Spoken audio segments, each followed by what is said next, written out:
As entrepreneurs, we all have a reason why we chose to leave our 9 to 5 for an 8 a.m. to 10 p.m. I'm here to capture those stories of why we all hustle and grind for our companies. Roger Martin has built a 30-year career in sales, marketing, and C-level leadership. He is the co-founder of 2 national franchise brands, RockBox Fitness and Beem Light Sauna, as well as various other businesses, and serves as the CEO of RockBox. Roger has led teams as large as 500 people and knows the importance of clear and high-impact communication. He has extensively studied human behavior and persuasion and influence throughout his career, and has trained thousands of people on how to communicate more effectively and inspirationally. He is the host of the ThriveMore with Roger Martin podcast and recently launched his book, An Insider's Guide to Business, Secrets from an Entrepreneur's Playbook. So, Roger, thank you so much for being on the show today. I really appreciate it. And you do a number of different things, and I really kind of appreciate you're in the franchise space, in the fitness franchise space. You've written a book, you studied human behavior and how to influence, and you do a lot of different things. And I really appreciate what you do. Let's do this. Let's start off really quickly with your franchise brands. Can you do just like a 10,000 foot overview of what they are? And then that'll kind of lead into some more conversation. Well, I'd be glad to. Yeah. So I, 7 years ago, I left corporate America, and we can talk about that if you'd like, but I left corporate America and established and started a national boxing for fitness franchise called RockBox Fitness. I did that with another partner and who I'd met fortuitously. We have since grown that business to 55 locations nationwide. And that was started franchising in 2018. So it's a boxing for fitness. Nobody gets punched in the face. It's a group fitness led by an instructor. Really fun boxing, kickboxing, and then functional strength training. So you burn a lot of calories, but you also build some lean muscle, set to curated playlists, and the lights change color with the music. So it's almost like a rock and roll show on the hour every hour. It's like, you don't have to go to the gym. You get to go to the gym in the case of RockBox. And then the second brand that we launched in 2022 is called Beem Light Sauna, and that's 2 E's, B-E-E-M. Beem Light Sauna is a brick and mortar recovery concept where you go in, you have a private room with a private infrared sauna that's very upscale. You have an iPad that you can take in there and watch your show or stream your favorite podcast like this one.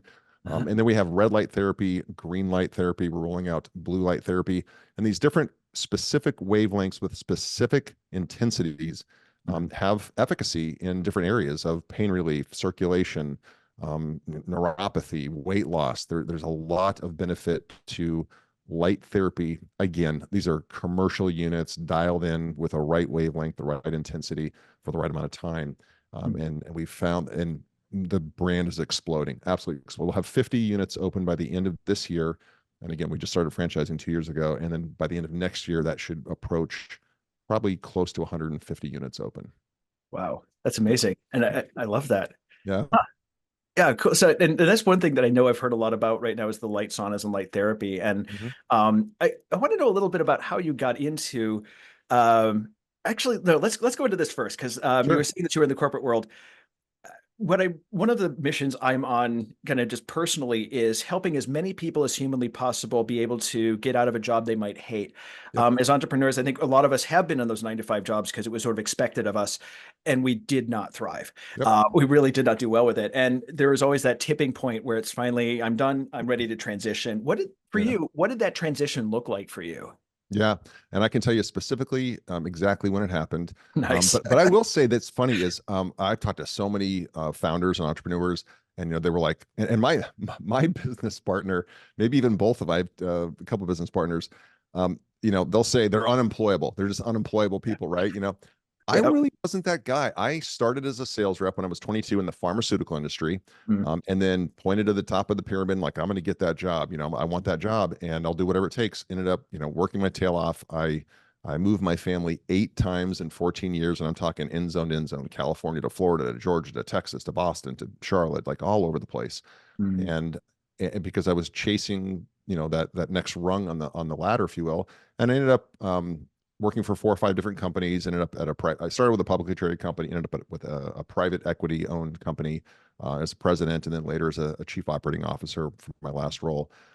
And as a chief operating officer, I kind of achieved my goal, but I was in Barcelona, Spain. So here's the story. I was in Barcelona, Spain. I've told this many times. I'm, in my sharp suit and, full expense account. And, in this role, of course, I was making a multi 6-figure salary with stock options and, full everything and Cadillac healthcare plan, all that stuff.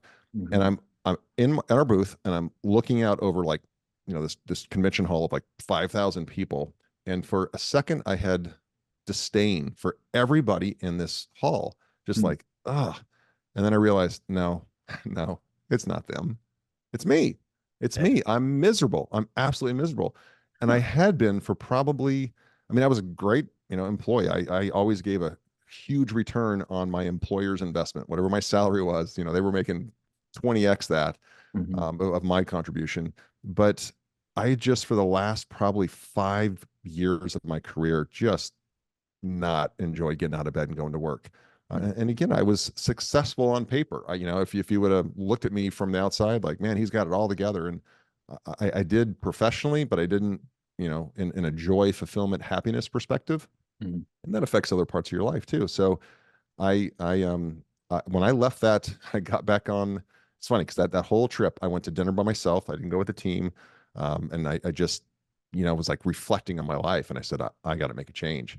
And I came back within 4 months. I had created a succession plan, and gave my notice, and of course I finished impeccably and made sure there was a smooth transition to my successor, Mhm. and I woke up, after that was all done, and then I started. I had fortuitously met my business partner in original business partner in RockBox, and he had already had a boxing for fitness studio, two of them, but they were called something different. They looked a little different. They had a good concept. Mhm. And knew the guy for about 4 months, but decided to go into business with him 50-50. He brought his expertise. I put in all the money, Uh-huh. and then we built that. But I can tell you, brother, man, I'd never been unemployed a day in my life. I'm very blessed that way, very blessed. And I'd always finish a job on a Friday, start a new job on a Monday. I never was the guy that would take 2 weeks off, which I kick myself. I wish I would have done that back then for all these promotions and job changes. But I just finish on a Friday and start on Monday. Well, I finished on a Friday. I woke up on a Monday and I had no salary, no benefits, no dental insurance, nothing. And I realized, oh my God, what have I done? What have I done? And I'll tell you, Monday, if anybody's listening and they're thinking about becoming an entrepreneur or they just became one, like, and you're scared to death, that's normal because I was scared to death. And then Tuesday, I was still pretty freaked out and like second guessing what I did. By Wednesday, I was like, you know what? I think I got this. And, Thursday, Friday, haven't looked back since. Haven't looked back since. And that's been, 7, 8 years ago. Yeah. But yeah, that's the story, man. I was a successful corporate executive, killing the game, Mhm. but really unhappy in my heart, and my mind. And that's no way to live. Yeah.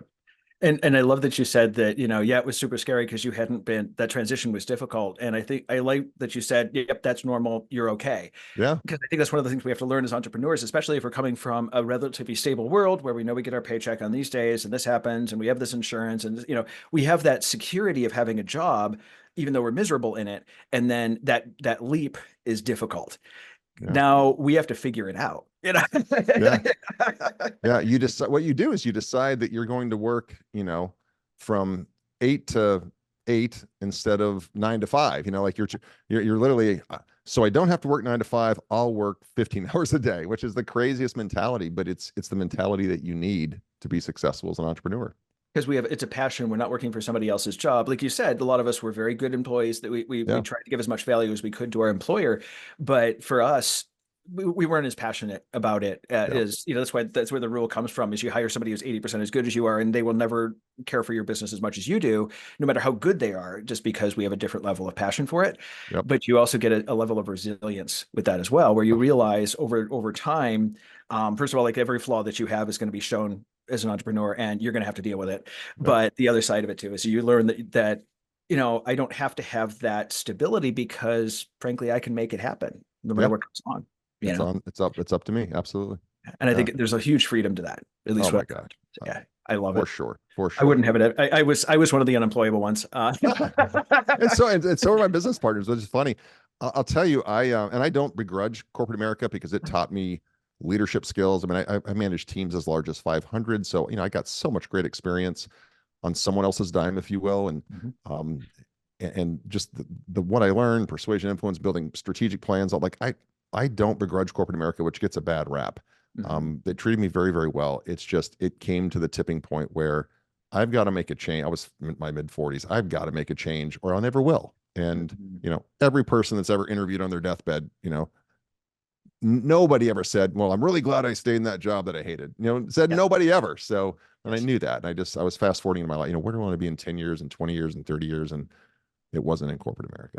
Yeah. So, except for that moment where you're like, "Oh God, what have I done?" On that Monday, what were some of the things that you had to change, like mindset wise, to transition yourself from somebody who had been very, very much in the 9 to 5 world, in the job world, to the entrepreneur? What are some of the things you had to overcome to actually make that work? Yeah, great question. So, when you sign the front of the check instead of the Mhm. back of the check, it's a very different feeling and means that you eat last. Your risk tolerance has to go way up. So I've always been, I've always enjoyed like high stakes poker, and I've enjoyed games where they weren't chance, where I could actually, use skill to win. So I would take risk. And I took risk moving my family and, starting with a new company. But excuse me, there is something about when you are the person that is responsible for other people's jobs, and them paying their mortgage, and them being able to feed their family. It is a whole different level of responsibility. And so I just realized that, okay, I'm not going to make a whole lot of money here for a while, if any. But I'm going the opposite direction. I'm investing money. I'm pulling money out of savings to invest and grow this business. And it's just a weird thing. Like entrepreneurs, especially if you've sold companies. I've sold a couple companies since I've started doing this. And you don't, it, maybe some do, but like, my experience has been, I don't make a lot of money. I make a lot less than I was making, as a COO. And then I make a huge chunk of money. And then I Mhm. don't make a lot of money. And then I make a huge chunk of money. So it's a very, entrepreneurship is very lumpy. And Mhm. I think you said it very well. If you're used to this consistent, stable, I get a paycheck every 2 weeks, that is not entrepreneurship. Now, you can build it into that, Mhm. create a very durable business that is predictable. And a good business is a little bit boring, because it's very predictable. And that's why entrepreneurs break their business, because it gets so predictable. They want action. So Yep. that's a whole nother podcast. But yeah, I think, what I learned in my learning that I would share with your audience is be prepared for the lumpiness that is being an entrepreneur. Mhm. The money will come. You keep doing the work. You keep showing up. I can promise you, your competitors will just fade away. They will quit. People just quit. They don't have the grit and the resilience. Most people don't. But Mhm. if you do, and you just continue to show up, you will be the winner by default. And then you will have a more stable business that, kicks off cash in a very predictable manner. But to get to that point, it's a lumpy, bumpy, jarry ride, and you have to be ready for that. Yeah, exactly. But there is a freedom about having more control over it. But yeah, you're right. It's so different. And yeah, you learn that you can overcome a hell of a lot more than you thought Oh, you could ever. And you learn a lot of things about yourself. And that's why entrepreneurs, it comes off as cocky and arrogant. It's not. We just have a level of self-confidence beyond what most people do, because we've seen some things. Things have gone wrong.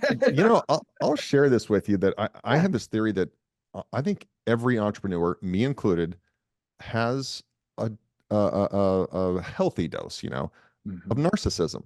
Yeah. Because what you just told the world when you put your stake in the ground is, I can do this better than anybody else, or you wouldn't be doing it, right? Yeah. I can do this better than my previous company, than my previous boss, than anybody else. I am going to crush this segment, my vertical, my niche, whatever it is, Mhm. which is, a tad bit of narcissism, because you haven't done it yet. You haven't done it yet. You have this almost unrealistic belief and expectation that you will be super successful when you really haven't done it yet, at least the first time, at least the first time. Yeah. And I think you need that, because if you don't have that unbridled confidence, the business world will kick your ass. Mhm. Yeah. True. Absolutely. And you will have to learn those lessons, and you'll be forced to. Yeah. It's not a choice. Yeah. Exactly. You're right. You're right. Level Yeah, up or level out. Yeah. exactly. Exactly. So I love that, man. So you transitioned to your job from your job to the franchises. Um, What I'd like to hear is a little bit about kind of how you built these franchises. Let's take us to the next level of building these two brands. How did it start? How did it go? What are some of the things you learned throughout that process? And then we'll get into your book a little bit later. Yeah. So the first one, RockBox Fitness, again, my business partner had two studios already. We converted those studios, rebranded them, dressed them up to be RockBox Fitness on brand studios. And then he ended up opening a third and then a fourth. I built the first flagship. So like when we decided to do this, my first two hires were branding consultants to make sure that we got this right. One in Charlotte here where I live and one on the West Coast that I knew. We heavily invested our funds upfront in branding and look and feel, customer experience, the design. Because if you get the design right and the brand right up front, and by the way, entrepreneurs of the world, it's not about your icon and your logo. Like that's you have to get that right, but just trust me, it's not about that. But just get it right up front so that then you can focus all on customer acquisition, member experience, member retention, member ascension, or I call them members, but customer ascension. And so we did that up front. And then I built the first flagship studio, which was built as a rock box with all the look and feel and all the bells and whistles. And I was still naive as a entrepreneur, and my business partner had not wasn't super experienced in the industry. And so there was no pre-launch. So when you launch a recurring revenue business, a membership model business, the most successful franchises or independents will do a pre-launch, meaning for 12 weeks before they open, they're going to sell memberships at a discounted rate to get people to sign up and give you money before you ever open. And then they get a discounted rate for the life of their membership as long as they stay. And it's a great way to build immediate cash flow. So you're not just opening your doors and then, okay, let's get member number one, member number two, which is how we did it. And so I'll share with you. I opened September 30th, 2017, that studio. I sold my first membership that day, which was kind of cool. But then, the month of October, we did I did $5,000 in that studio, which was way below my my operating cost. And then the next month I did 8,000.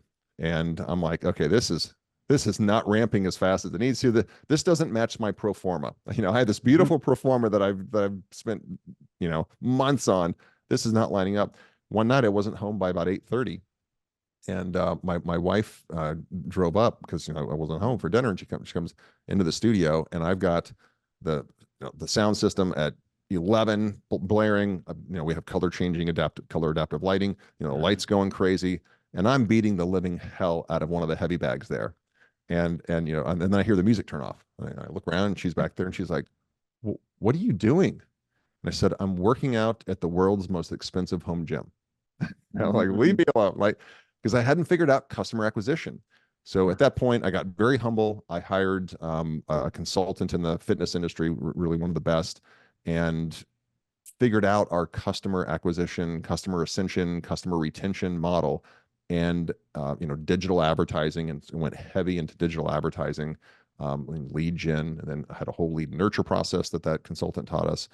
And the third month, so 5,000, 8,000. Oh my God, what have I done? I left this amazing job. I lost 15 grand this month. The next month we did 55,000. The next month we did 60,000, and it's been smooth sailing since, because we got our customer acquisition process down. And that's the thing people will say. And here's a lesson for your listeners. Yeah, I own a business, or I started a business. Do you have any customers yet? No. Then you don't have a business. You have an idea. Yeah. Until you figure out how to systematically, that's the keyword, systematically acquire new customers and ensure that your customer acquisition cost, your CAC, is less than what you make off that first ring of your customer. Too many people count on lifetime value of a customer. I want to make money the very first transaction with that. So if it costs me, I'm making this up, if it costs me $150 to acquire a customer with all the ads and my staff, whatever, to acquire this customer, then I want to make like $300 or $400 in revenue that first ring with that customer. So I've made a profit on acquiring that customer. If not, you have to finance that, until you've got enough existing customers that they can finance your customer acquisition for new ones. But if you can figure out your model and build your model, so there's an ascension, there's an upsell, there's something that you acquire them at a profit, you can scale as fast as you want. Yeah, because it sounds like when you were talking about, the lifetime, instead of just getting the customer and making up that money in that first ring and doing it over a lifetime, it kind of sounds like um, it kind of sounds like a Ponzi scheme. you know, Yeah. uh, I know this is something I've screwed up too. So I think it is something that where, as visionaries, we're really good about, having that vision and knowing what we want to do and having that idea and saying, I want to go bring this awesome, awesome thing out to the world. But that client acquisition is difficult to learn. I know I've Yep. had trouble with that as well. So, what are some of the things you can do that you've learned from client acquisition that as like a smaller mid-sized business that we can do to help that, to help get us to that point? Metrics are really cool, but sometimes there's also just, here's a couple of things that are really stupid, but they work really well. Yeah. Just Yeah. get us in that direction. Yeah. Well, I mean, the abbreviated answer to that, because we could unpack a lot there, but the abbreviated answer is, if your business is a bucket, then you're going to have holes in the bottom: rent, labor, utilities, insurance, all that stuff. The money just falls out the bottom because that's what it costs to run a business. Hmm. So on the top, usually people are, well, I get all my business from referrals. Okay, well, that's great. That's one, hose to fill up your bucket. Well, what about digital paid ads, on social media? What about Google pay per click? Okay, there's two more revenue or lead sources that can come in. What about content marketing? Putting out free content that is really valuable and not always a pitch for your product, that builds the trust. That's another hose that is filling up that bucket. What about especially from local business to business? What about doing business to business marketing where, hey, how can I first, always lead with value? How can I help you get more customers? Even if it's like, I'm a fitness company, but I'm going to like a smoothie shop. How can I help you sell more smoothies? How can I help you, and well, cool. Hey, would it be fair if we came and set up a table in your smoothie shop on a Saturday morning when you're busy and offered a free trial class to your clients and to your customers? Yeah, cool. So that's another lead source. So there's not a simple answer, but the answer is have as many hoses of new leads, prospects filling up that bucket, because I can assure you there's holes in it, with the money flowing out, and you have to continually refresh with more customers, because you will have customer churn. No matter what business you're in, you're going to have customer churn. Depends, that churn depends on the industry and your company. But my experience has been people will become reliant on one. I've got franchisees that, all they do is digital paid marketing. And I'm like, that's great. And we can do that for you and help you do that. What about referrals? Are you asking for that at point of sale every single time? What about business to business marketing? Are you doing local events? Are you doing, charity races and showing up at high schools and showing up at, like it never ends. Are you doing content marketing? Are you the local expert? Are you being a guest on local podcasts or getting on local television? There's so many ways to generate new interest and new leads, but usually entrepreneurs, I'm no different. I've fallen victim to, hey man, I'll just spend more money on social media. Like I'll just press the gas there because we'll get more leads. But at some point, the algorithms change, things get more expensive, the traffic gets more expensive, and it'll bite you. So know that's coming and make sure that you've got all of those opportunities to fill your bucket. So not a specific answer, but I would say whatever your industry is, let's say you're a coach, a business coach. Well, are you going to all the conferences to network, and not conferences with other coaches because they're not going to buy your services? Are you going to other local business? Are you part of the chamber? Are you part of EO or YPO or have you really, are you DMing people on LinkedIn and offering them, a free hour of coaching and then see if there's a match? There's so many ways to do it, but people usually find one that gets them to a certain level of comfort and then they settle. And, like when I speak at different conferences, and my biggest thing is my job, I think, as a speaker is to break people's beliefs Yeah. around, well, I'm stuck here. Okay, well, there's a reason you're stuck here, because this is where you've set your identity. Your identity is a person who makes, I'm making this up, $200,000 a year and has a successful practice or successful business, but but doesn't scale beyond that. Well, if your identity is a person that makes $1.2 million a year, you will figure it, you will manifest it. And I'm not trying to be all foo-foo-y here. I'm telling you, and it's all about your reticular activating system. There's science behind this, that you will start to see things that will appear in front of you almost magically when you recalibrate your identity. And too many people, they settle into their identity of who they are. And you have to recalibrate and say, this is where I'm at, but who I am is up here. And that doesn't have to be money. That can be, I've helped this many people, I've created this many jobs, I've impacted my community this way.